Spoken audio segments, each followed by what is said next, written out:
ఎవరు నాయకుడు పాస్టర్ అని లేకపోతే సువార్థికుడు అని ఎవరైనా కాదు. దేవుని సన్నిధిలో ఎవరైనా సరే రెస్పాన్సిబిలిటీస్ని ఏమైనా నాయకులు కదా, ఆ నాయకులు అనే వారు దేవుని సన్నిధిలో ఎలా ఉండాలి అనేది మనం ఆలోచన చేస్తే గ్రంథం నుంచి అనేకమైన విషయాలు మనకి తెలియాల్సింది. దేవదేవుడు ప్రతి విషయాన్ని, అంటే మన ఆత్మ సంబంధమైన జీవితానికి ఏ అవసరమో ప్రతిదీ కూడా రాయించి పెట్టేస్తాడు గ్రంథంలో.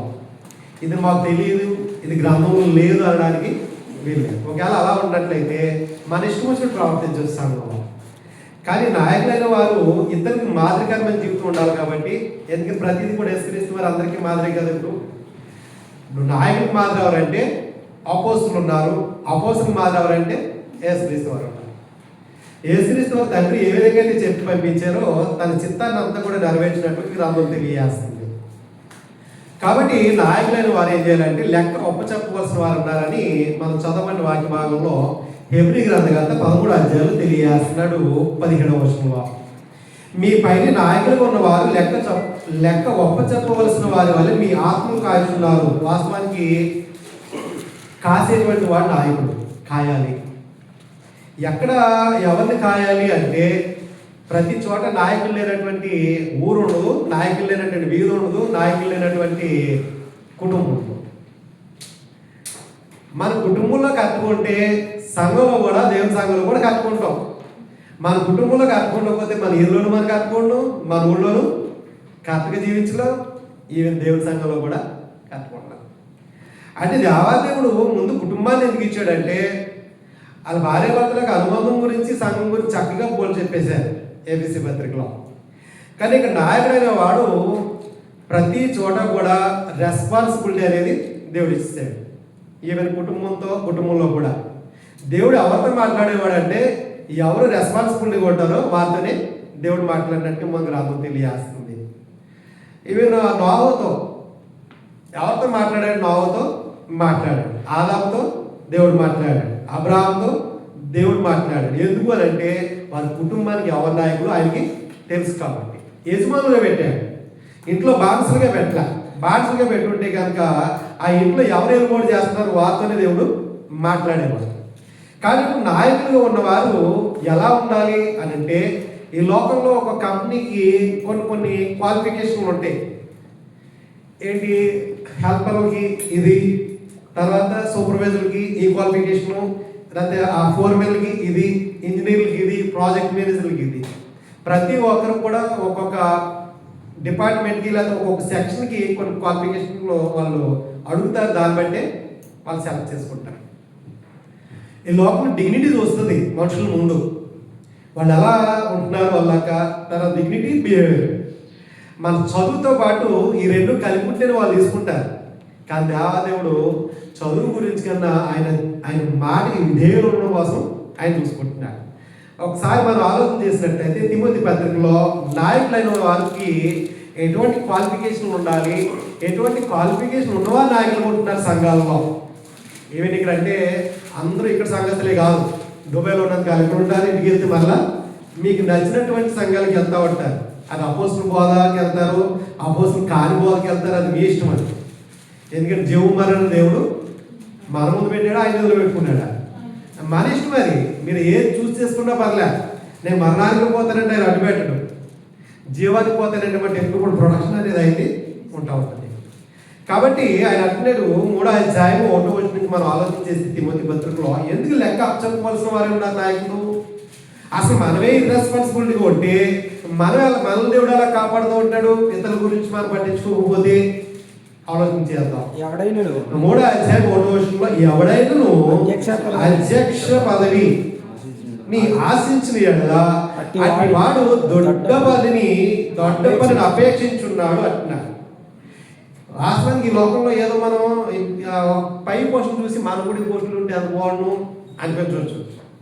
అదంతా కూడా పనికిమాల పోస్టులను దేవుడు అంటున్నాడు. ఈ లోకంలో మీరు ఎంత పైకి వెళ్ళంటే దానికి తృప్తి అనేది ఉండదు. ఏమి డెవలపర్కి వచ్చిన వాడు టవర్కి అనేది మొబైల్కి టవర్కి అందరికన్నా బయట ఉంటాడు, ఆయన ఆనందం ఉంటుందా? ఉండదు. ఎంత పైకి వెళ్తున్నప్పటికీ, మనిషి ఎంత ఎదుగుతున్నప్పటికీ ఇంకా వెళ్ళాలి. ఇప్పటి వరకు 60 సంవత్సరాలు వచ్చేసినా సరే ఇంకా వెళ్ళాలి. 60 సంవత్సరాలు వచ్చిన ఇంకా చదువుకుంటూనే ఉంటాడు, కానీ ఇది మాత్రం దీనిలోకి రాడు. దేవుడు అంటాడు వాడన్నిటికంటే గొప్ప పని ఏంటంటే దేవుడు ఇచ్చే పని ఆయన సన్నిధులు ఎంత చిన్నదైనా సరే అది చాలా గొప్పదంటుంది. అలాంటిది ఒక అధ్యక్ష పదవి ఆశిస్తే అటు వాడట దొడ్డ పనిని అపేక్షించున్నాడన్న మాట నమ్మదగింది అన్నాడు. ఇప్పుడు 2వ వచనం నుంచి అని అంటున్నాడు, నాయన నా సన్నిధిలో మీరు ఎలా ఉండాలి అధ్యక్షులు ఉండేవారు. ఇవన్నీ మీరు ఒకసారి ఒక్కొక్కటి పాయింట్ల కింద రాసుకుని మీరు వస్తున్న సంఘానికి కానీ ఇక్కడికి కానీ, లేకపోతే మీరు అప్పుడప్పుడు ఎక్కడికైనా వెళ్తుంటే ఆ సంఘాలకు కానీ, లేదా ఇంటికి వెళ్ళిన తర్వాత మీరు వెళ్ళేటువంటి స్థానిక సంఘాలకు కానీ ఇలాంటి క్వాలిఫికేషన్ అన్నీ ఉన్నాయి లేదో ఒకసారి చెక్ చేసుకోవాల్సిన అవసరం ఉంది. ఒక డాక్టర్ ఏదో సర్టిఫికేట్ తగిలించేసుకున్నది మాత్రం మనం విడిచిపెట్టేస్తున్నామా? నమ్ముతాం మనం నిజంగా MBBS MSc ఎవడో ఒక డాక్టర్ ఆపరేషన్కి వెళ్ళాలంటే MScనా మంచి రేటింగ్ ఉందని అడుగుతాం కదా. వాడు ఎంత రేటింగ్ ఉన్నా ఎంత బాగా మంచి డాక్టర్ అన్నా ఆయన రాసిన ట్యాబ్లెట్లు కరెక్ట్ కదా మళ్ళీ అక్కడ అడుగుతాం మెడికల్ షాప్లో. మనకి ఎటువంటి ప్రాబ్లం అయిపోద్దు, కరెక్ట్గా రాసేయడం లేదు, లేదా దీన్ని కరెక్ట్గా ఇచ్చేయలేదు, మళ్ళీ వాటికి మళ్ళీ డాక్టర్కి చూపించి మళ్ళీ అడుగుతాం. ఎందుకంటే మళ్ళీ అడగాలి ఇచ్చేయడం లేదు అంటే మన ప్రాణం కోసం ఇంతలా అడుగుతుంటే మరి దేవాదేవుడు ఆత్మ సంబంధమైన జీవితానికి ఎంత రెస్పాన్సిబిలిటీ తీసుకుంటాడో ఒకసారి చూడండి. ఆయన అంటాడు అధ్యక్షుడు వాడు ముందు అంటే ఎలా ఉండాలంటున్నాడు, నిందారహితుడుగా ఉండాలి. నిందారహితుడిగా మొట్టమొదటిగా ఒకసారి ఆదికాండము 17వ అధ్యాయం అబ్రహాం దగ్గరికి వెళ్తే అబ్రహాం ఏం కోరుకున్నాడు దేవుడు తన సన్నిధిలో నిలబడాలంటే, అబ్రహాం నుంచి విశ్వాసానికి తండ్రి అని పిలువబడినటువంటి అబ్రహాంని అంతకన్నా ముందు ఏం కోరుకున్నాడు ఆయన నుంచి అని ఆలోచించి వెళ్దాం. 17వ అధ్యాయము మొదటి నుంచి మనం చదివినట్లయితే అబ్రహాము 99 ఏళ్ల వాడైనప్పుడు, 1 సంవత్సరం ఉంది సెంచరీ గేమ్కి, అబ్రహాంకు 99 సంవత్సరాలు వచ్చినాయట. దేవాదేవుడు ఆయన ప్రత్యక్షమై ఆయన ఏం అడుగుతున్నాడంటే 99వ సంవత్సరంలో నేను సర్వశక్తి గల దేవుడును నా సన్నిధిలో నడుచుచు నిందారహితుడు అప్పుడు ఏముంది ఆయన సన్నిధి? ఇలా కూడుకునే కార్యక్రమాలు ఉన్నాయి అప్పుడు లేవు. ఆయన సన్నిధి అంటే ఆయన మాట వినేటువంటి వారు ఎవరైనా సరే ఎలా ఉండాలంటే నిందలు లేనటువంటి వారుగా, నిందారహితుడు అంటే ఎటువంటి నిందలు ఏ మనుషులు మీరు ఎంత బాగా బతకండి, ఎంత మంచిగా బ్రతకండి, ఏదో ఒక నిందేసి ఏదోలా నేను లేని నెలకలాగేయాలి అనేటువంటి వారు కూడా నిందలేకపోరు. దానికి ఎవరున్నారు మనకు మాదిరి ముందు? ఎవరు లేరా మనకు మాదిరి ముందు? గ్రంథంలో ఎవరున్నారు? యేసుక్రీస్తు వారు ఉన్నారు. ఎన్ని నిందలేయారు ఆయన మీద. పిలాతు దగ్గరికి వస్తే అలా ఏది ఇందులో నిజం కాదే అన్నాడు. అంటే రుజువులు ఈ గోపురాన్ని పడగొట్టేస్తే 3 రోజుల్లో కట్టేస్తానన్నాడు అన్నాడు. కడతా అన్నాడు. ఏ గోపురం? ఈ గోపురం గురించి చెప్పలే, ఆత్మ సంబంధమైన ఆయన ఆలయం గురించి తెలియజేశాడు. వాళ్ళు అర్థం చేసుకోలే. తీరా చూస్తే ఒక్క నింద కూడా ఆయన మీద రుజువు చేయలేదు. ఎందుకంటే ఆయన చాటుమాట నేను చేయలే, రహస్యాలు అన్ని కూడా బహిరంగంగానే ప్రకటించాడు. కాబట్టి ఆయన అన్నాడు నేనేమి అందరి ముందే ప్రకటించాను కదా, అప్పుడు ఎందుకు కొట్టుకోలేదు, అప్పుడు ఎందుకు నిలదీలే అంటే ఆయన ఏ లోపం ఎవరికి కనిపించలే. కాబట్టి ఆయన కోరుకునేది ఏంటంటే ఆయన సన్నిధిలో నిందలు లేనటువంటి వాడిగా ఉండాలంటే మన దేహం ఉన్నంతకాలం చాలా జాగ్రత్తగా ఉండాలి. దేవుడు నమ్ముకున్నాడు కానీ ఇంకా పాడుకోలు మారలేదన్నాడు అనుకో, ఒకవేళ అది అబద్ధమైతే పర్లే, కానీ నిజమైతే దేవుడు అంటే నా సన్నిధిలో నువ్వు ఎందుకు అబ్బే సేవకుడే, మీ దృష్టిలో సేవకుడే, లేదా ఒక సగం వెళ్తే, లేదంటే కనుక ఏదో కానివ్వండి అలాంటి దేవుడు నువ్వు అల్లాగా ఎందుకు పనికిరావు, నడు నువ్వు ఎంతకాలం నడుస్తూ ఉన్నాడు, కానీ నిత్య నరకం అనేది నువ్వు తప్పించుకోవడం, నిందారహితుడిగా ఉండాలంటున్నాడు. తర్వాత తిమోతి పత్రిక పురుషేద్దాం 3:2 ఏకపత్ని పురుషుడు అంటున్నాడు. ఎంతమంది ఉండాలంట భార్యలు? ఒక్కరా ఇద్దరా? ఇద్దరు ఎందుకు ఉండకూడదు? ఆవేసుకున్నారు కదా, ఎంతమంది ఉన్నారు? ఉండొచ్చుగా. కలిపి చెరిపేటువంటి బోధ ఇది. ధర్మశాస్త్రం మనకి కొట్టివేయబడింది, యేసుక్రీస్తు వారు దాన్ని నెరవేర్చి తీసేసి నాయన ఇదిగో మీరు దీని ప్రకారం నాటి కొత్త చట్టం ఇస్తే ఈ కొత్త నిబంధన అనేది ఏదో పలక మీద రాసింది కాదు. ఇది యేసుక్రీస్తు వారి యొక్క రక్తం వల్ల అయినటువంటి నిబంధన ఇది, రక్తంతో చేసుకున్న నిబంధన ఇది. నా రక్తంతో కడగబడి నా ఇష్టం ప్రకారం మీరు నడాలంటే ఇదిగో దీని ప్రకారం నడండి ఇచ్చారు. ఆనాడు వాళ్ళు చేసుకోలేదు, రాజు అంతమందిని చేసుకోలేదంటే ఆయన అంటే నడదంటున్నాడు. కొత్త నిబంధనకు వచ్చేటప్పటికి నాయకుడిగా పనిచేయడం. ఒక్క భార్య కన్నా ఇంకొకరు ఎక్స్ట్రా ఉన్నారంటే ఆయన అంటే నువ్వు నా సన్నిధిలో పనిచేయబట్టినాడు. మరి ఎంతమంది ఉన్నారు ఒకసారి ఆలోచించుకోండి. ఎంతమంది తోటున్నారు. భార్య ఒకరు పెట్టుకుని ఒకవేళ తప్పుడు తిరుగుతుంటే ఆయన అంటున్నాడు మనకి తెలకపోవచ్చు. ఏదో రోజు బయటెడితే కనుక ఆయన అంటున్నాడు నాయకుడిగా పనిచేయబట్టినాడు. ఏకపత్ని పురుషుడికి ఉండాలి. మితానుభవుడు అంటే అన్నింటిలో కూడా అడ్జస్ట్ అయిపోతూ ఉండాలి. అన్నింటిలో కూడా తను తగ్గించుకుంటూ నేను ఎప్పుడు ముక్కలేదు మొదటి దిగదండి అన్నాడు అనుకోండి, అది ఎప్పుడో ఒకటి పట్టకోసి ఆపరేషన్ చేసి మొత్తాన్ని తీయాల్సి వస్తాయి. ఎందుకంటే దేవుడు ఎందుకు తెలియజేస్తున్నాడంటే అన్నింటిలో కూడా మెతుకుండాలి. లేదంటే కనుక అప్పులు పాలైపోతాం. మనకి ఎంతలో ఉందో అందులో అడ్జస్ట్ అవ్వకపోతే గొప్పలకి వెళ్తే ఆ పాస్టర్ డబుల్ బెడ్రూమ్లో ఉంటున్నారు నాకేంటి అన్నాను అనుకోండి, ఉండొచ్చు నేను కూడా. ఆ తర్వాత నేనే నాశనం అయిపోతా. ఏ విధంగా అంటే నేనన్నా అప్పుడు పోలేకపోతే సంఘమైన అప్పుడు పోలు చేయాలి. అన్నింటిలో కూడా ఎలా ఉండాలి? మితానుభవుడు ఉండాలి అంటున్నాడు. తర్వాత స్వస్థ బుద్ధి గలవాడు అంటున్నాడు. స్వస్థ బుద్ధి గలవాడు అంటే మంచి బుద్ధి, ఎప్పుడు కూడా బుద్ధి మంచిదే ఉండాలి. ఆ బుద్ధి చెడ్డదైతే కనుక ఇంకా ఆయన అంటున్నాడు అధ్యక్షుడు నువ్వు నాకు పనిచేయవు, నేను ఇందులో కూడా కంట్రోల్ లేకపోతే పనిచేయమంటున్నాడు. స్వస్థ బుద్ధి లేకపోతే పనిచేయమంటున్నాడు. మర్యాదస్తుడు అంటుంది. మర్యాద ఇవ్వకుండా మాట్లాడేవాడు చాలా మర్యాద చూడండి అంటాడు. కొంతమంది దగ్గరికి వెళ్తే ఎంత మర్యాద చేయాలనుకుంటున్నావు, ఎంత మర్యాద ఇస్తారనుకుంటున్నారు. చిన్నోడు అయినా సరే ఇక లోకల్గా ఉన్నవారు కాకుండా సారీ కొంతమంది ముస్లింలు ఉంటారు కదా, వాళ్ళు చిన్నపిల్లలు ఎంత గౌరవం పిలుస్తారంటారు. వాళ్ళ పేరేంటి జీ అంటారు. వాళ్ళు జీ అంటే గారు అంటే ఎంత అందంగా ఉంటుందంటే వాళ్ళు పిలిపించారు. మనకైతే యారా గీయలు యావే అంటాడు అంతే. యావే తప్ప అందమైన మాట ఒకటి రాదు. చిన్నపిల్లల్ని చాలా రెస్పెక్ట్ ఇవ్వకుండా మాట. చిన్నపిల్లలు వాళ్ళకి ఏంటంటే దేవుని పిల్లలు కదా, దేవుని పిల్లలు నిశ్చయం వాళ్ళకి కదా అని చెప్పి వాళ్ళు అంత రెస్పెక్ట్ ఇస్తారు. పొలం పిల్లలు వెళ్ళు అని చెప్పి వాళ్ళు చాలా రెస్పెక్ట్ ఇస్తారంట. మర్యాదస్తులు. అంతేకాకుండా మర్యాద అనేది అబ్రహాం వల్ల నుండి ఆనాడు అబ్రహాం కానీ ఆనాడు లోతు కానీ పూర్వీకులు ఎవరైనా ఇంటికి వస్తే ఆ మర్యాద చేయడంలో వీళ్ళు ముక్కు మొహం మనకు తెలియదే అని అనుకోలేదు అంటుంది. వచ్చినప్పుడు దేవదూతలు ఆ ప్రాంతానికి వచ్చినప్పుడు అబ్రహాం గారు ఆతిథ్యం ఇచ్చారంట. ఆతిథ్యం ఇస్తే ఇప్పుడు ఆయన అక్కడ ఉంటాడు. 18వ అధ్యాయము ఆదికాండం. 18వ అధ్యాయము ఆదికాండం. మర్యాద అనేది నాయకులు ఉన్న వారికి లేకపోతే వెనకాల ఉన్న వారికి ఎలా నడవాలో తెలియదు, వచ్చిన వారిని ఎలా ఆతిథ్యం ఇవ్వాలో తెలియదు, ఎలా గౌరవించాలో తెలియదు, ఎలా మాట్లాడాలో తెలియదు.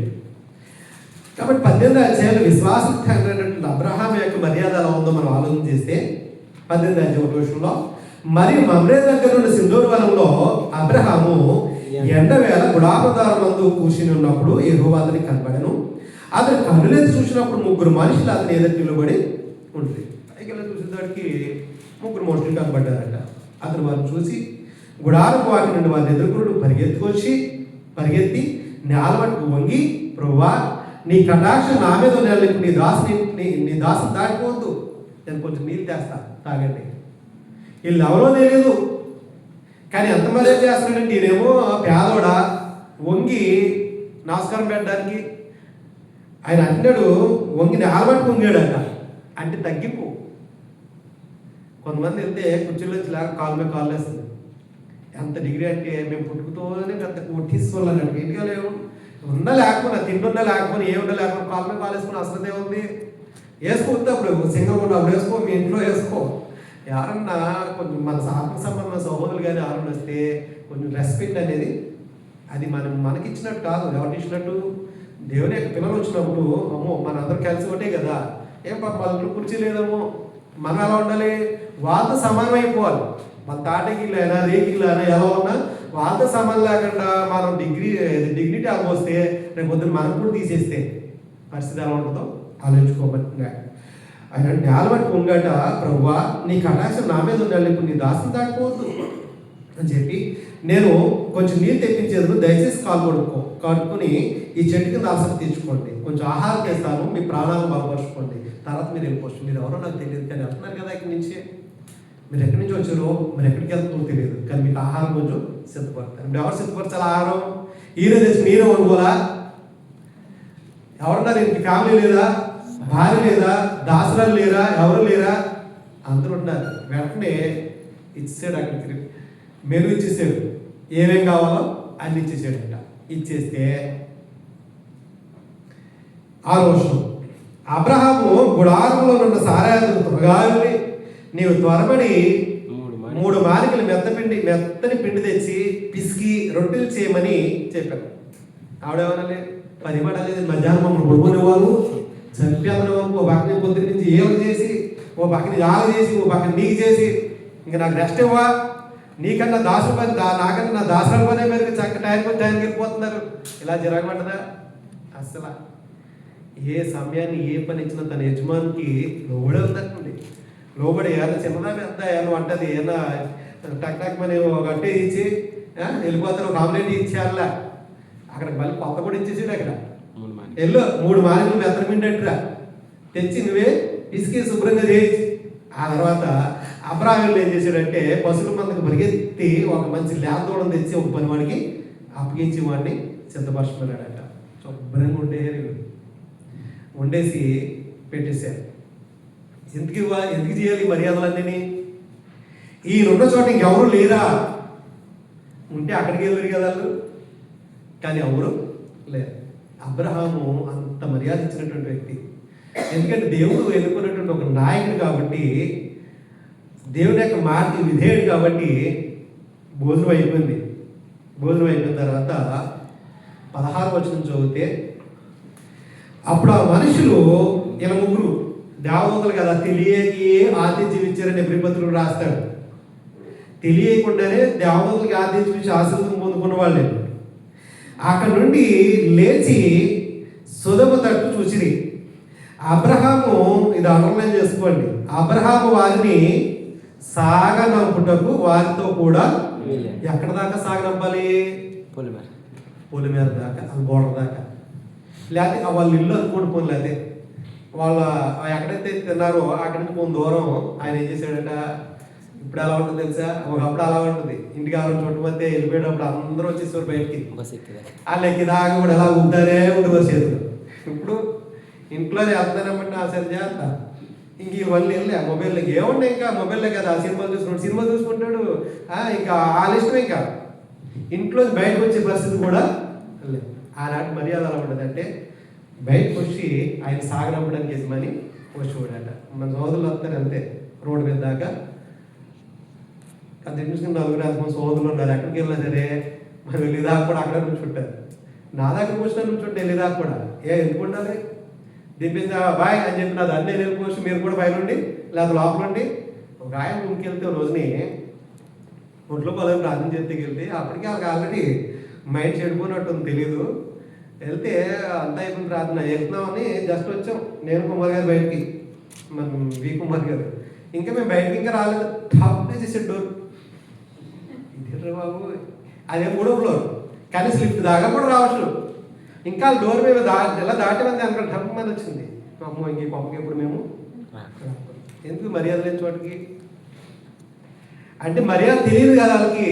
పోనీ ఏమన్నా గ్రంథం కూడా తెలియని వాళ్ళ వాస్తవాన్ని నాకు తెలిసి వాళ్ళకి తెలియదు. పరిశుద్ధులైన వాళ్ళు ఎలా ఉండాలో తెలియదు. సాగనంపినట్టుండి సాగనంపితే వార్త కూడా వెళ్ళిన వల్లనే దేవాదేవుడు అనుకున్నాడంట, నేను చేయబో కానీ నేను ఎందుకు దాయాలి? మర్యాద వస్తుంది కదా. ఇప్పుడు ఆయన చేయబో కానీ నేను ఎందుకు దాయాలి అని చెప్పి దేవదూత గారికి, ఇదిగో అక్కడికి వెళ్తున్నాం. ఎందుకు వెళ్తున్నాం? ఆ పట్టణాన్ని నాశనం చేయడానికి. 19వ అధ్యాయం 1వ వచనం.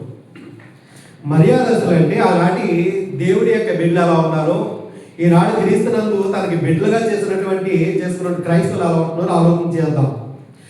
19వ అధ్యాయం 1వ వచనంలో లోతు యొక్క జీవితాన్ని మనం ఆలోచన చేస్తే, ఆ సాయంకాలం ముందు 2 దేవదూతలు సొదొమ చేరినప్పటికీ లోతు సొదొమ గవని అంత కూర్చుని ఉండేను. లోతు వారిని చూసి వారిని ఎదుర్కొన్నట్టు లేచి ఈయనేం చేశాడు? సేమ్ భక్తి పనులు ఎక్కడికి వెళ్ళాయో ఒకేలా ఉంటారు, మారిపోదు. లోతు కూడా అబ్రహాంలో ఉన్న మూలనో లేదంటే దేవుడు అంటే భక్తి కలిగిన మూలనో తెలియదు, కానీ ఈయన కూడా అబ్రహాం లాగే ఈయన ఏం చేశాడట, సాష్టాంగ నమస్కారం చేసి నా ప్రభువులారా అని ఎవరో తెలియదు. అంటే తన దగ్గరకు వచ్చే వారిని ఏం చేశారంటే తనకన్నా ఎక్కువగా హెచ్చించారు. నా ప్రభువులారా దయచేసి మీ దాసుని ఇంటికి వచ్చి రాత్రి వెళ్ళవచ్చి కాలు కొనుక్కోండి, ఎందుకంటే మా ఊరు అంత మంచిది కాదు.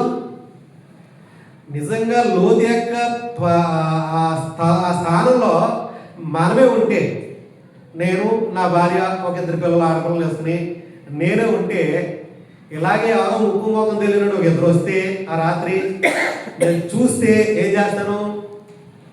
ఇప్పుడైతే అయ్యో వీళ్ళు ఎవరు మనకి తెలియదు, లేకపోతే దరిద్రం మనకి ఎందుకంట వెంటనే తప్పేసేసుకుని మనం హాయిగా పడుకోవచ్చు కదా, మనకి ఎందుకు ఈ గోళ అని తప్పలేసేస్తారు. కానీ ఈయనంటే దయచేసి నీ దాసుని ఇంటికి వచ్చి ఈ రాత్రి వెళ్ళకొచ్చి కాళ్ళు పట్టుకోండి, మీరు పెద్దలుగా లేచి మీ త్రోవను వెళ్ళవచ్చు నన్ను. అందుకు వారు అలా కాదు, మేము ఇక్కడే ఉంటాం నడివీధిలో, ఎందుకంటే ఆ పట్టణాన్ని నాశనం చేయడానికి వచ్చిన వాళ్ళు. అందులో లోతున్నాడు, అందరూ ఉన్నాడు ఆ నాశనానికి పోయే దాంట్లో. కానీ ఎందుకంటే తెలియజేశాడు కదా పైన, కనీసం 10 మంది ఉంటే 10 మంది ఉన్నా నేనేం చేయను అన్నాడు. ఎంతమంది ఉన్నారు? అందులో 4 ఉన్నారు. లోతు కుటుంబం మాత్రమే కనిపించింది దేవునికి. వేలకొచ్చింది పని చెప్పారు అంటే అడవిలో ఉంటానారట. ఆయనను 3వ వచనంలో అంటాడు, ఆయనను అతను మిక్కిలి బలవంతం చేసినప్పుడు వారు అతను తట్టు తిరిగి అతని ఇంట ప్రవేశించిరి అంటున్నాడు. ఇంట్లో ప్రవేశించడం ఎంత మేలు జరిగింది అనుకుంటున్నారు వాళ్ళకి? వాళ్ళ 4 కూడా బయటికి వచ్చేదాకా కూడా అక్కడ ఆపేసేటట అగ్నిగంధకాల కిందకి కొరవకుండా. మీరు అక్కడికి వెళ్ళేదాకా నేను ఏం చేయలేను అన్నాడు. ఎందుకు ఆపాలి అలాగంటే అంత మర్యాద అసలు వాళ్ళు దేవుని బిడ్డల కోసం. నిజంగా ఆ రాత్రి వాళ్ళు తీసుకొస్తే ఏం జరుగుతుందో లోతే తెలుసు. ఎందుకంటే ఆ ప్రాంతంలో పురుషుడని చూడరు, స్త్రీ అని చూడరు. బయట ఉన్నారంటే చాలు తెల్లారినట్టు వాళ్ళు పాడు చేసే వస్తుందని. అంత కామ వాంఛ కలిగిన ప్రజలు అంటారు. చిన్నోళ్ళు కాదు, పెద్దోళ్ళు కాదు, వయసుతో సంబంధం లేదు, వర్షావాయ లేదండి. ఒకసారి ఆలోచన చేస్తే గ్రామంలో తెలియజేశాడు. పేతురు గారు రాసినటువంటి 2వ పత్రికలో 2వ అధ్యాయము ఆ ప్రాంతం ఎలా ఉందో మనం చూసినట్లయితే 6వ వచనంలో గ్రంథంలో విధంగా రాయబడింది. ఆలోచన చేద్దాం. ఎందుకంటే ప్రతి ప్రాంతంలో కూడా ఉండాలి అనుకున్న దేవుడు ఒక్క కుటుంబమే కనిపించిందట. ఒక నాయకుడు ఉన్నటువంటి కుటుంబం ఒకటి కనిపించిందంట అంతే. 6వ వచనంలో మరియు ఆయన సొదొమ గుమరాలను పట్టణములను సొదొమ గుమరాలను పట్టణాన్ని బూడిద చేస్తున్నప్పుడు బూడిద చేయాలనుకున్నాడు. భస్మం చేసి ముందుకు భక్తిహీనులకు వారికి వాటిని దృష్టాంతంగా ఉంచుటికి వాటికి నాశనము విధించి. దృష్టాంతంగా అంటే మనకి గుర్తుండేలా ఉంచేసాడట ఆ పట్టణాన్ని. ఇదిగో ఒక కుటుంబం పాడైపోతే కుటుంబాన్ని నాశనం చేస్తాడు దేవుడు, ఒక ఊరు పాడైపోతే ఊరిని కూడా నాశనం చేయగలడు దేవుడు అని చెప్పి దృష్టాంతం ఉంచేసాడట. 7వ వచనం దుర్మార్గుల కామె వికారయుక్తమైన నడవడి చేత దినదినము ప్రతి క్షణము బాధపడేవాడట. వీటి ఎంత కామంతో కొట్టుకుంటున్నారు ఈ ఊళ్ళో వాళ్ళు, వీళ్ళ నుంచి నేను ఎలా తప్పించుకోవాలి, లేకపోతే దేవుడు నన్ను చూసి మళ్ళీ ఏలో కలిసిపోతే నన్ను కూడా నాశనం చేస్తాడు ఏదో ఒక రోజుని అని భయపడుతూ బ్రతికేవాడట. బహు బాధపడిన నీతిమంతుడు లోతును తప్పించేసాడట. ఆ నీతిమంతుడు అంటే లోతు వారి మధ్యన కాపురం ఉండి తాను చూచిన వాటిని బట్టి వినిన వాటిని బట్టి వారి అక్రమైన క్రియల విషయంలో దినదినము నీతిగల తన మనసును నొప్పించుకొనుచు వచ్చాను అంటున్నాడు. శోధనలు వచ్చిన తప్పించగల దేవుడు సమర్థుడు అనుకున్నాడు. వీళ్ళ నుంచి నా దేవుడు తప్పిస్తాడు అనుకుని తాను యథార్థంగా బ్రతకాలనుకున్నాడు తప్ప వాళ్ళు ఎలా తిరుగుతున్నారు, వీళ్ళు ఎలా తిరుగుతున్నారు, నేను తిరిగితే ఏంటి అని ఎప్పుడు కూడా. చాలా మంది కూడా దరిద్రం ఏంటంటే మంచిగా బ్రతికేవాడిని మాదిరిగా పెట్టుకోరు, చెడ్డగా బ్రతికేవాడిని మాత్రం ఆడ తిరిగితే లేదేంటి, నేను తిరిగితే వచ్చిందా, ఆవిడ తిరిగితే లేదా నేను తిరిగితే వచ్చిందా, లేకపోతే వాళ్ళు ఏదో చేస్తే లేదు కానీ నేను చేస్తూ వచ్చిందా. ప్రతిదీ చెడిపోయిన వరకునే మాదిరి పెట్టుకుని చెడిపోతున్నారు తప్ప వాళ్ళు బతికేది కదా నీతిగా నేనెందుకు బ్రతకూడదు. లోతు అదే అనుకున్నాడు. అక్కడ ఉన్నాడు కదా అబ్రహాం వాళ్ళు బ్రతికే నేనెందుకు బ్రతకూడదు. ఊరు మారింది, స్థలం మారింది, ప్రజలు మారారు, కానీ వ్యక్తిత్వాలు ఇద్దరు కూడా మారారు. మర్యాద చేయడంలో మనం దేశం మారాం. ఓకే మారిపోతున్నామేమో, మారాల్సిన దగ్గర ఉన్న పరిస్థితులను బట్టి. భక్తి అనేది ఎప్పుడు కూడా భక్తుడు ఒకేలా జీవిస్తాడంట, ప్రాంతాన్ని బట్టి మారిపోడు. వాతావరణం బట్టి మారిపోడు, అక్కడ ఉన్న ప్రజలను బట్టి అసలే మాట్లాడుతుంది. కాబట్టి అంటున్నాడు మొదటి తిమోతి పత్రిక చూసేద్దాం 3వ అధ్యాయంలో, మర్యాదస్తుడును అతిథి ప్రియుడును, అతిథులు వచ్చినప్పుడు సత్కరించాలి, బోధింపదగిన వాడినై ఉండి ఇద్దరికి బోధ చేయాలంటే నాకు ప్రకటన గ్రంథం ఏమి రాదండి, 66 పుస్తకాల గురించి తెలియదని తెలుసుకున్న పుస్తకం గురించి చెప్పు. ఎంతవరకు అది ఏం తెలియదు. మరి ఏం తెలుసుకుని బాప్తిజం పొందావు, మరి ఏం తెలుసుకున్నావు, సంవత్సరాలు గడిపేస్తున్నావు, దేవుడు అడగలేక పొద్దున్న స్కూల్కి ఎల్కేజీ యూకేజీ ఇప్పుడు వచ్చినప్పుడు ఏం లేవు, ఎలిమెంటరీ స్కూల్లే కదా, డైరెక్ట్ తీసుకెళ్ళి హాల్లో పడాడు. ఆ తర్వాత ఫస్ట్ క్లాస్ ఇంకా.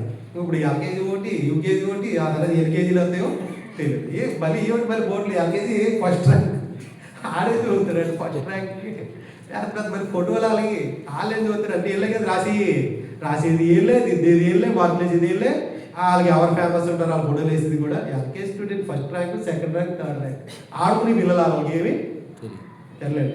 వాళ్ళ వాళ్ళని ఆయన అంటాడు బోధన తగిన వాడు అంటే 66 పుస్తకాల గురించి కాదు ఆయన అడిగేది, క్రీస్తు గురించి నువ్వేం తెలుసుకున్నావో దాన్ని తెలియని వారికి ఏం తెలుసుకున్నావు, ఆయన గురించి తెలియదా, ఆయన లోకానికి ఎందుకు వచ్చాడో తెలియదా, ఎందుకు మరణించాడో తెలియదా, ఎలా సమాజపడ్డాడో తెలియదా, ఎలా తిరిగి లేపడ్డాడో తెలియదా, దాని గురించి అంటే ఏం తెలియదు అన్నవాడు ఏం చేస్తున్నాడంటే వెళ్ళి నేను చక్కగా నిద్రపోతున్నట్టే కళ్ళు చూడవచ్చు కానీ హృదయం ఎక్కడ ఉండట్లే. ఆయన బోధింపదగిన వాడుగా ఉండాలి అంటున్నాడు. ఆ తర్వాత ఇంకోటి ఏమంటున్నాడంటే మద్యపానీయు అన్నాడు. మద్యపానం, ధూమపానం ఆరోగ్యానికి మంచిది కాదు, అన్నింటి మీద వేస్తాడు. మన ఇండియాలో ఈ సినిమాలు మరి కొన్ని సినిమాలు ఇంగ్లీష్ సినిమాలు ఉండదు కానీ ఈ తెలుగు సినిమాలకి సిగరెట్ అలా గడిపేసాల కింద ఒక తాగట హానికరం అంటాడు. మరి ఎందుకు తాగెత్తున్నాం, అందులో స్టైలు. ఆ మద్యపానం తాగట మద్యపానం తాగట ఆరోగ్యానికి హానికరం అంటాడు. అది చేసేదాన్ని కూడా అందులో వాళ్ళే అంటే ప్రభుత్వానికి తెలిసి రెండు తాగితే మనుషులు ఎక్కువ కాలం బతకరండి. అయినా సరే దాని మీద వాళ్ళు కోటీశ్వరులు అవుతారు. అమ్ముడు కోటీశ్వరుడు, తాగినోడు కోటీశ్వరుడు అయినట్టు ఎక్కడ ఉందా, అసలు మనమే వెళ్ళా. మరి ఎందుకు తాగుతున్నారు అంటే నాశనానికి దగ్గర అవడానికి. ఆయన అంటే మద్యపాని దేవుడు కూడా మద్యపానాన్ని దేవుడు నిషేధించాడు, తాగడానికి అవకాశం లేదు. మద్యపాన్ని తాగేవాడు దేవుడి సన్నిధిలో దేనికి పనికిరాడు అంటున్నాడు. ఇష్టం ఉండడానికి పనుకోవడానికి మా సంఘపెద్దలు ముందు తాగుతారంటే వాళ్ళు ఎలా సంఘపెద్దలు అవుతారు, అది ఎలా సంఘం అవుతుంది. దుష్టుల సంఘం నాకు అసహ్యం అంటున్నాడు కదా, అది దుష్టుల సంఘం మీద తప్ప ప్రభు సంఘం ఎప్పటికీ కాదండి. మద్యపానీయు అలాగే కొట్టువాడును కాక అంటున్నాడు. మాట్లాడితే చేయితేస్తాడు, అటు భార్య మీద కావచ్చు, ఇటు పిల్లల మీద కావచ్చు, లేకపోతే ఎవరి మీదైనా సరే ఈజీగా వెళ్ళిపోతే పాపం వస్తే చాలా చేయితేస్తాడు ముందు. ఆయన అంటున్నాడు ఇలా దెబ్బలాడికి వెళ్ళేవాడు అధ్యక్షుడిగా ఉండలేడు. సాత్వికుడు ఎవరున్నారు? సాత్వికులు అంటే గ్రంథంలో ఇద్దరు కనిపిస్తున్న ఒకరు యేసుక్రీస్తు వారు, మోషే. సాత్వికులు అంటే నాకు తెలిసి తను అన్నప్పుడు ఎప్పుడు కూడా ఎవరు గొప్ప రాలేదు అందరికి కూడా. తను తిట్టినప్పుడు కానీ తన మీద కానీ దేవుని పని పాడు చేసినప్పుడు ఇద్దరు కూడా కోపడ్డారు. సాత్వికులు అంటే దేవుని ఇంట్లో నమ్మకస్తులు అంటుంది. మోషే ఇల్లంతట్లో నమ్మకస్తులు అయితే యేసుక్రీస్తు వారి ఇంటి మీదే నమ్మకస్తులు. అలాంటి సాత్వికం కలిగిన వారుగా ఉండాలంటున్నాడు. జగడం ఆడిన వాడు అసలు అక్కడ దెబ్బలాడితే నీ పక్కీలో జరిగిపోతే తప్ప ఏంటో చూద్దాం ఏమవుతుంది, వెళ్తాడు అక్కడ దాకా వాగేస్తాడు చూద్దామని. అక్కడి నుంచి ఈయనే వెళ్తాడు మధ్యలోకి అన్నింటికి. ఆ తర్వాత అలాంటి వారు ఉంటారు ఇళ్ళు అలాంటి వాళ్ళు లేదా చూద్దాం వెళ్ళి నెత్తి మీద తెచ్చిన వాళ్ళు చాలా మంది ఉన్నారు. ఆయన అంటున్నాడు అలాంటి దూరం అలాలు కొట్టుకుని అలాల్లో వెళ్తున్నారు మాత్రం ఈ పని మీద. అలాంటి ఈవెన్ ఇంట్లో భార్య భర్తలు గొడవ పడుతున్నా సరే జాస్తి వెళ్ళి ఒకవేళ చూస్తే వెళ్తే ఆనందంగా ఉంటే చూసిరా అంతే తప్ప వెళ్ళి మధ్యలో వెళ్తారు. ఇద్దరు ఎప్పుడైనా ఒకటి అవుతారు కానీ మధ్యలో సలహాలు ఇచ్చిన నువ్వు ఈరోజు అయిపోతావు అంతే. అంటే ఎలా మధ్యలోకి ఏమో నిలబడచ్చు, 6 నెలలు పట్టడం, సంవత్సరం అవచ్చు. ఎప్పటికైనా అలా అందరూ దెబ్బలాడుకున్న వాళ్ళు గొడవ పడ్డ వాళ్ళు ఒకటే అవుతారు. సర్వసాధారణంగా క్రైస్తవులు గొడవ పడితే సూర్యుడు ఆస్మించే లోపలే కలిసిపోవాల్సిందే. ఇంక దీర్ఘకాలం కొనసాగుతున్నాడు వాళ్ళ మధ్యలో మనం ఎందుకు వెళ్ళడం? వీలైనంత వరకు సమాధాన పరచాలి తప్ప అందులో తలదూర్చి ఎక్కువగా రిస్క్ తీసుకోమని గ్రంథం తెలియజేయట్లే. గొడవ పెట్టుకోవద్దు. ధనాపేక్ష లేని వాడే ఉండాలంటాడు. ధనం కోసం ప్రాకులాడేవాడికి చాలా దూరం ఉండాలంటున్నాడు. ప్రతి దాంట్లో కమిషన్ అంటాడు. ఈవెన్ ఇంటి దగ్గర పెళ్లి కుదిర్చాలంటే, పెళ్లి చేయాలంటే, అన్నిటికి ఈవెన్ అక్కడ భోజనాలు కుదిర్చాలంటే అది లోపల ఉన్నవాడే కాదు, క్రైస్తవులు కూడా, క్రైస్తవులు అనబడిన వారు, క్రైస్తవులు వాస్తవానికి కమిషన్కి పనిచేయరు. వీలైతే వాళ్ళకి ఎంత కావాలో అంతవరకే పనిచేస్తారు తప్ప కమిషన్ అంటే లాభాల వరకు ఎవడు కూడా, లాభాల వరకు ప్రయాసపడేవాడు ఎప్పుడు కూడా క్రైస్తవుడు కాలేడు. ఎందుకంటే ఫిలిప్పీ పత్రికలో అపోస్తలుడు పౌలు గారు అంటున్నారు, ఫిలిప్పీ పత్రిక 3వ అధ్యాయము 7వ వచనంలో అధ్యక్షుడు అయిన వాడు మాదిరి పెట్టుకుంటూ అంటున్నాడు, ధనాపేక్ష వద్దు, మీకు ధనాపేక్ష కలిగిన వాడుగా ఉండొద్దు. ఒకవేళ నువ్వు అధ్యక్షుడిగా కొనలేదు. సేవ దేనికోసం అంటే మా కుటుంబం బ్రతకడానికండి అన్నట్టుగా ఉండకూడదు. 7వ వచనం, అయినను ఏవేవి నాకు లాభకరములై ఉండేనో వాటిని క్రీస్తు నిమిత్తం నష్టముగా ఎంచుకుంటుని అంటున్నాడు. నాకేం లాభము అని అంటే ఏదైనా లాభమే. ఉదాహరణకి కింద మన పాటల పుస్తకాలు ఉన్నాయి, అది ప్రింట్ చేసిన సీన్ గారు, దానికి ఒక 1000 రూపాయలు అయిన అనుకోండి, 2000 వసూలు చేయండి, నాకు 1000 అన్నాడు అనుకోండి, నేను 5000 వసూలు చేశాను అనుకోండి, అటు ఆయన 1000 రూపాయలు ఆశించి మిగతా నేను ఆశించి ఇవ్వలేవా, మీరు ఇవ్వలేదా? ఆయన ఉచితంగా ఇచ్చాడు, మనం ఉచితంగా ఇచ్చాం, ఉచితంగా తీసుకున్నారు. అంటే ఆయన సామర్థ్యం బట్టి ఆయన ఖర్చు పెట్టాడు. దాన్ని ఎందుకు వ్యాపారం చేయాలి? December 31 వస్తుంది చాలు, అంత వ్యాపారం నడుస్తుంది సంఘాల్లో. వ్యాపారం నడిచే సంఘాల గురించి తెలియాల్సి, అందరూ దీన్ని అప్లై చేసుకోవాల్సిన లేదు. వాగ్దానం ఖరీదంతా, అది వాగ్దానం అంటాడు కదా, వాగ్దానికి ఒక రిఫరెన్స్ ఉంటుంది అంతే. అది ఎంత ఉంటుంది అంటే మా అయితే కనుక 2 రూపాయలు ఉంటుందేమో, దాన్ని ఇక్కడ ఎంతగా అమ్ముతాడు? 10 నుంచి. కానుకలు వేరే, ఆ రోజు కానుకలు వేరే, అన్నీ వేరే, మళ్ళీ వాగ్దానానికి కానుకలు అంటాడు, దానికి కూడా కానుకలే. అది మా అయితే కనుక ఇంటికాడ ఒక 500 రూపాయలు ఖర్చు పెడితే సుమారుగా 15,000 20,000 వస్తున్నాయి. దానికి లాభమే కదా. ఈరా అంటాడంటే ఏవేవి నాకు లాభకరములు ఉండనో వాటిని క్రీస్తు నిమిత్తం నష్టంగా ఎంచుకుంటుంది అంటాడు. క్రీస్తు నిమిత్తం నష్టంగా ఎంచుకునేవాడు అధ్యక్షుడిగా ఉండడానికి అర్హుడు తప్ప క్రీస్తు నిమిత్తం నష్టపరిచేవాడు ఎప్పుడు కూడా అధ్యక్షుడు కాదట. అలా అయితే పౌలు గారు ఎందుకు రాస్తారు అలాగా? బిజినెస్ మ్యాన్ ఎప్పుడు కూడా క్రైస్తవుడుగా కొనసాగలేడు. ఎందుకో తెలుసా? అట్లా విడిచిపెట్టుకోలేని ఏం చేస్తాడంటే క్రైస్తవుల్లో కొనసాగుతున్నా కానీ బిజినెస్ అంటేనే మోసం చేయకపోతే అతనికి ఎలా నడుస్తుంది వ్యాపారం?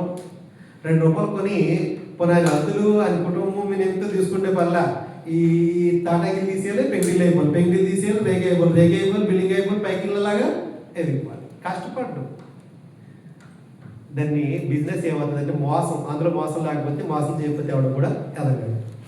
అది ధనాపేక్ష లేని వాడే ఉండండి అంటున్నాడు. ఎందుకంటే ధనాపేక్ష అంటే 6వ అధ్యాయము 1 తిమోతి పత్రిక 6వ అధ్యాయము 10వ వచనంలో అంటున్నాడు, ఎక్కువ మంది అధ్యక్షులైన వారు ఫెయిల్ అయిపోవడానికి, అంటే వాళ్ళు తప్పుకోవడానికి, లేకపోతే విశ్వాసం నుంచి పడిపోవడానికి కారణం ఏంటంటే ఇదే.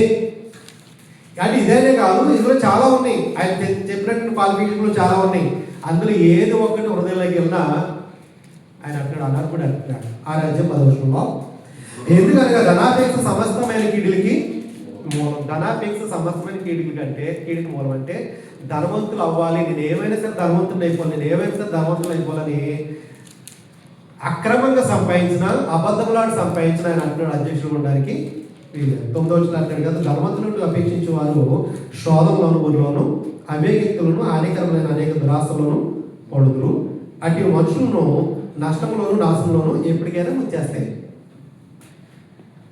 కాబట్టి ఇది కలిగండి విశ్వాసం నుండి తొలగిపోయి నానా బాధలతో తమను తామే పొడుచుకుంది అంటున్నాడు. కింద 11వ వచనంలో, దైవజనుడా అంటే సంఘంలో ఒక అధ్యక్షుడు ఉన్నవాడా నీవైతే ఇట్లు కూడా కొనసాగించి పర్లేదు, నువ్వు బ్రతకాలి కదా అని అట్లా బ్రతకాలి కదా అని తెలియజేయట్లే. ఆయన అంటున్నాడు, నీవైతే వీటిని విసర్జించి నీతిని, భక్తిని, విశ్వాసాన్ని, ప్రేమను, ఓర్పును, సాత్వికాన్ని. అంటే పౌలు గారు ఎక్కడ రాసినా సరే ఒక అధ్యక్షుడు ఉండాలంటే, ఒక నాయకుడు ఉండాలంటే ఇలా ఉంటేనే నువ్వు ఉండు, లేదంటే కనుక విడిచిపెట్టేనా, నీ పనికి నువ్వు రావద్దు అని తెలియాల్సినాడు. సాత్వికాన్ని సంపాదించుకోవడానికి ప్రయాసపడు. ఇది తిమోతి గారికి రాశాడు. ఎందుకంటే ఆయన స్వార్థుడిగా పనిచేయమంటున్నాడు కదా, స్వార్థుడిగా పనిచేయమని చెప్పిన మూలనే 2 తిమోతి పత్రిక 4వ అధ్యాయం 5వ వచనంలో తెలియజేస్తున్నాడు. అయితే నీవు అన్ని విషయాల్లో కూడా మితంగానే ఉండాలి. శ్రమపడు సువార్థికుడు పని. సువార్థికుడు ఉన్నప్పుడు నువ్వు ఎలా ఉండాలో అని 3వ అధ్యాయం 1వ పత్రికలోనే ఆయన తెలియజేస్తాడు. తిమోతికి లాగా తీర్పుకు లాగా రాస్తాడా? ఇప్పుడు తీర్పు పత్రిక వెళ్తే మీరు తర్వాత సోదరుకుందరు కానీ 1వ అధ్యాయము 5 నుంచి 9 వరకు చదివితే చాలా క్లారిటీగా రాసిస్తాడు ఆయన కూడా. అక్కడ ఒక లాగా ఇక్కడ ఒక అని చెప్పలే, అక్కడే రాశాడు తిమోతికి, తీర్పుకి కూడా అదే రాశాడు. అంటే ఒక నాయకుడిగా ఉండాలంటే ఎలా ఉండాలో అని ఆ క్వాలిఫికేషన్ రాశారు. ఇప్పుడు ఇందులో లేదులేండి అన్నీ బాగానే ఉన్నాయండి, కొంచెం నాకు భార్యల విషయంలో నాకు భార్య కాకుండా ఇంకొక 2 ఉన్నారండి, ఎప్పుడో లవ్ చేసుకున్నా ఉన్నారనుకోండి, ఒక్కటే అంటే సంఘం అడ్జస్ట్ అయిపోవచ్చేమో, కానీ దేవుడు అడ్జస్ట్ అవ్వదు. అసలు భార్య విడనాడితే అసహ్యమైన క్రియాపుతాడు ఆయన దేవాదేవుడు. ఆనందంగా లేదని, కాపాడికి పని చేయలేదని, అనారోగ్యం ఉందని ఇలా విడిచిపెట్టేసి విడాకులు ఇచ్చేసి ఇంకొక వివాహం చేసుకుంటే నీకు కొత్త భార్య వస్తుంది. కానీ దేవుడు అంటున్నాడు, ఈ పోస్టులో నువ్వు తాగు. ఈనాడు ఎక్కువగా సేవకుల్లో సెకండ్ మ్యారేజ్, నీకు భార్య కానీ విడిచిపెట్టేసి పెళ్లిళ్ళు చేసుకున్న వాళ్ళు, లేదా భార్య కానీ అక్రమ సంబంధాలు పెట్టుకున్న వాళ్ళు ఎంతమంది ఉంటున్నారు? ఒకవేళ ఉంటే అలాంటి సంఘాలకు వెళ్తే ఆయన ఏం పొందుకుంటాడో అందులో సగభాగం ఇస్తాడట. ఎందుకంటే గ్రంథం అంటుంది కదా, ఎవరి బతుకులు ఏమంటాడంటే, ఇలాంటి బోధ బోధించకపోయినా, ఇలాంటి బోధ బోధిస్తూ జీవించలేకపోయినా, అలాంటి వాడికి శుభ్రం చెప్పినా, అలాంటి వాడిని ఇంటికి తీసుకొచ్చి బొదురు పెట్టినా, అలాంటి వాడికి యోగక్షేమాలు మనం ఏమైనా చేసినా, మొదటి 2వ యోహాను పత్రికలో 1వ అధ్యాయం ఉంటుంది, 9 నుంచి 11వ వచనం దాకా చదువుకుందాం. అధ్యక్షుడు వాళ్ళు చాలా జాగ్రత్తగా ఉండాలంటున్నాడు. బోధ మార్చడానికి లేదు, ఆయన ఇచ్చినట్టు క్వాలిఫికేషన్ మార్చడానికి లేదు. ఏం చేస్తాడు, మీ ఊళ్ళో అలా ఉంది కానీ మా ఊళ్ళో అలా లేదంటానికి లేదు. ప్రపంచం అంతా కూడా దేవుడు ఒకటే ఇచ్చాడు, నువ్వు ఏ దేశమని వెళ్ళు. ఇక్కడ బాగా చలి ఎక్కువండి, ఆ చలికి మేము ఉండలేము, మందే తాగుదామంటే వచ్చి మార్చి దేశం మార్చుకో, కానీ దేవుని ఆజ్ఞల్ని మీరు తట్టినాడు. 9వ వచనం నుంచి, క్రీస్తు బోధ యందు నిలిచి ఉండక దానిని విడిచి ముందునకు సాగు ప్రతివాడును. అంటే ఇది ఎవరి బోధ అంటే యేసుక్రీస్తు వారు అపోస్తలులకు అప్పగించిన బోధ. ఈ బోధ ప్రకారం కాకుండా మా సంఘంలో ధనం ఉన్నవాడిని పెద్దగా చేస్తాను, లేదా మంచి అధికారం ఉంది నీ దగ్గర, నేను సంఘ పెద్దగా పెట్టుకుంటాను అని అంటే అది నీ సంఘం కాబట్టి పెట్టుకో, అది దేవుడికి నీకు సంబంధం లేదు. సంఘంలో ఏముండాలంటే ఈ క్వాలిఫికేషన్ ఉండాలి అంటున్నాడు. బాప్తిజం ముందు ఉండాలి, క్రీస్తుని గురించి తెలుసుకుని ఉండాలి, బాప్తిజం పొంది ఉండాలి. ఆ తర్వాత ఇవన్నీ కూడా ఆయన ఉండి జీవిస్తే అలాంటి సంఘబద్ధులుగా నాయకులుగా పెట్టుకోమంటున్నాడు. అలా కాకుండా ఇలాంటి బోధ నిలిచి ఉండగా దాన్ని విడిచి ముందుకు కొనసాగు ప్రతివాడు కూడా దేవుని అంగీకరింపని వాడు, ఆ బోధ నిలిచిండు వాడు తండ్రిని కుమారుని అంగీకరించేవాడు. ఎవడైనా నీ బోధ తేక నీ వద్ద క్వశ్చన్ వెళ్ళ వాడిని మీ ఇంట అటు చుట్టమైనా సరే, మన స్నేహితులైనా సరే, మన రక్త సంబంధం సరే, ఈవెన్ మన ప్రాణ చేతులను ఒకప్పుడు అనుకునే వాళ్ళు కదా, అప్పుడే కలిసాడు, ఎక్కడో వేరే దేశంలో ఉంటున్నాడు, ఈ దేశం మీద వెళ్తా నాకు ఫోన్ చేసాడు అన్నా సరే ఆయన అంటాడు, బాబు నీ బాధ వేరు మా బాధ వేరు. తెలిస్తే తప్ప, తెలియకపోతే మనకు వల్ల భోజనం పెట్టేయడంలో తప్పలేదు. తెలిసి తెలిసి తెలిసి ఈ బాధ ఎందుకు నిలిచి ఉండని వాడికి ఎంట చేర్చుకోవద్దు, శుభ్మని వాళ్ళతో చెప్పవద్దు. ఎందుకు చెప్పకూడదు? ఆడు పాపాన్ని పోతాడు కదా, పాపం చేస్తే ఆయన అంటున్నాడు, ఆడు పాపాన్ని ఆడిపోతాడు, ఆడు పాపంలో సగం నీకు ఆయన ట్రాన్స్ఫర్ చేస్తాడట. శుభ్మని వాళ్ళతో చెప్పేవాడు వాళ్ళ దుష్టి క్రియల్లో మనం చేయవసలా, పాపిష్టి పనులు మనం చేయవసలా, కానీ పాపిష్టి పనులు చేసేవాడికి ఆశ్రయించిన పాపిష్టి వారితో శుభ్మని వదనాలని చెప్పిన అంటాడైనా ఇందులో నీకు పాల్గొడతాడు. కాబట్టి ఆయన అంటున్నాడు, సంఘంలో నాయకులు మనం చాలా జాగ్రత్త ఉండాలి, నిందారాహితులుగా ఉండాలనుకుంది, నిందారాహితులు ఉండాలి. మోషే గారు ఉన్నారు. వాస్తవానికి సంఘంలో నాయకులు కూడా అందరికి మంచి చూడవాడు ఎప్పటికీ. ఇంట్లో యజమాని అనేవాడు, తండ్రి అనేవాడు ఇంట్లో అందరికి మంచి చూడవాడు ఎప్పటికీ. ఎందుకు అవుతాడు అంటే కఠినంగా ఉంటాడు కదా తండ్రి ఎప్పుడు కూడా. అంటే అందరు పిల్లలు బాగుండాలి, పిల్లలు బాగుండాలి, పిల్లలు బాగుండాలని మంచి మాటలు చెప్తూ ఉంటాడు. అప్పుడు అందరికి 10 మంది కుమారులు అయితే 10 మందికి నచ్చకపోవచ్చు. నచ్చుతారా? అలా నచ్చితే యాకోబుకి ఎందుకు అంటే అవుతారు, ప్రేమించినటువంటి యోసేపుకి ఎందుకు అంటే అవుతారు? అంటే తండ్రి ఏం కోరుకుంటున్నాడో చిన్న కుమారుడు యోసేపు కూడా అలా ఉండాలనుకున్నాడు, కానీ మిగతా వాళ్ళు అలా ఉండాలని అనుకోలేదు. కాబట్టి మంచి నాయకుడు ఎప్పుడు కూడా అందరికీ మంచిగా లేకపోయినా దేవుడి దృష్టిలో ఎప్పుడు కూడా మంచిగా ఉండడానికి ప్రయత్నం చేయాలి. కుటుంబంలో అయినా సరే, ఒకవేళ ఏమైనా ఇంట్లో మన ఏదో ఒక వార్డు మెంబర్ అయినా సరే, లేకపోతే ఒక పంచాయతీ ఒక నాయకుడైనా సరే, లేకపోతే ఒక మండలానికి నాయకుడైనా, ఒక జిల్లాకి నాయకుడైనా, లేకపోతే ఒక రాష్ట్రానికి నాయకుడైనా ఎలా ఉండాలంటే ఒక మంచిగా మన బ్రతుకుతూ ఉంటే వెనకాల ఎంతమంది చెడ్డగా అనుకున్న మనకి దాన్ని లెక్క అవసరం లేదు. ఎందుకంటే నేను అందరూ అనుకున్నాం కదా, మనం మంచిగా జీవిస్తున్నప్పుడు ఎన్నైనా అనొచ్చు అనుకునేవాడిని. కానీ దేవుడి దృష్టిలో మనం ఎలా ఉంటున్నామో అడ్జస్ట్ అయిపోద్ది. దేనికి ఇలా అలా అంటున్నారు, ఎంత చేసిన ఇలా అంటున్నారు అలా అంటున్నారని మనం అనుకోవస్తుంది అంటుంది. ఎందుకంటే యేసుక్రీస్తు వారినే వాళ్ళు వదలలే. పరలోకాన్ని విడిచి ఈ లోకానికి వచ్చిన యేసుక్రీస్తు వారినే వదలలేనప్పుడు మంచిగా నడిచిండు మళ్ళీ ఎందుకు వదులుతుంది ఈ లోకం వదలంటున్నాడు. అందుకే నడిచింది కదా, ఒకసారి ఆలోచించేద్దాం. యోహాను సువార్త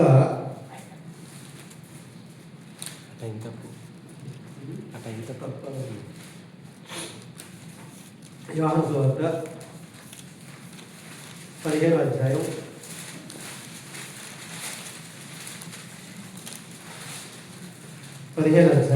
19వ వచనం. మీరు లోక సంబంధులై మీరు ఈ లోక సంబంధులైన యెడల లోకము తన వారిని స్నేహిస్తుంది. అయితే మీరు లోక సంబంధులు కాదు. మీరు నేను మిమ్మును లోకములో నుండి ఏర్పరచుకొంటిని. అందుచేతనే లోకం మిమ్మును ద్వేషించుచున్నది. మనల్ని ఎందుకు ద్వేషిస్తుంది అంటే, మనం ఒక ఆయన చేత ఏర్పరచుకున్నటువంటి వ్యక్తులు మన కుటుంబం మనల్ని ఏర్పరచుకోలేదు. మన కుటుంబం మనల్ని తప్పించలేదు నిత్య నరకం నుంచి. మన బంధువులు, మన రక్తంతులు ఎవరు తప్పించలేదు. మన బ్రతుకులు మనవి. ఈ భూమి మీదకి దేవుడు తల్లిదండ్రులు గారు మనం పంపించిన తర్వాత తల్లిదండ్రులు పిల్లలు ప్రభాక శక్తులను బోధనలు పెంచాల్సిన బాధ్యత వాళ్ళది. పెరిగిన తర్వాత నడుచుకోవాల్సిన బాధ్యత మనది. కాబట్టి ఆయన అక్కడ లోకంలోంచి మిమ్మల్ని ఏర్పరచుకున్నారు. కాబట్టి లోకం మిమ్మల్ని ద్వేషిస్తుంది. 18వ వచనం. లోకం మిమ్మల్ని ద్వేషిస్తే మీకంటే ముందుగా నన్ను లోకం మిమ్మల్ని ద్వేషిస్తుంది అని ఆయన చెప్పాడు. ద్వేషించినప్పుడు మీరేం బాధపడవద్దు, నన్ను కూడా ద్వేషించింది. కాబట్టి నేను బాధపడలే అంటున్నాడు ఆయన. ఎందుకంటే ఏదో రోజు నీ లోకం విడిచి వెళ్ళిపోవాలి, నేను ఎందుకు నా వెంకాల పడతాను మీరు అన్నాడు. అది ఇదే లోకం, నేను ఇడిచి వెళ్ళిపోవాలంటే అంటే ఇంకో చోటకి మారిపోతాను అనుకున్నారు. వాళ్ళకి అర్థం కాలే. ఏ నాడికైనా మన దేహాన్ని విడిచి వెళ్ళిపోవాలి. కాబట్టి ఆయన అక్కడి లోకంలో ఎన్ని వచ్చినేమి పట్టించుకోవస్తుంది.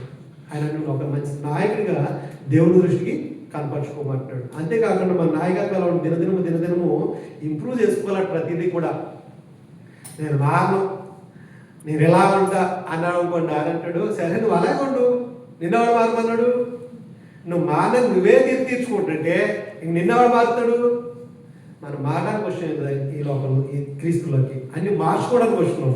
మార్చుకోవాలి, అన్నీ ఒక్కరోజు తొలగిపో. ఏ రోగం వచ్చినా ఎలా అయితే నెమ్మదిగా నయమవుతుందో మళ్ళీ ఉన్న పాప జీవితం కూడా ఒకసారి యేసుక్రీస్తు శుద్ధీకరించిన తర్వాత మళ్ళీ ఉన్నట్టు అలవాట్లు పోవు.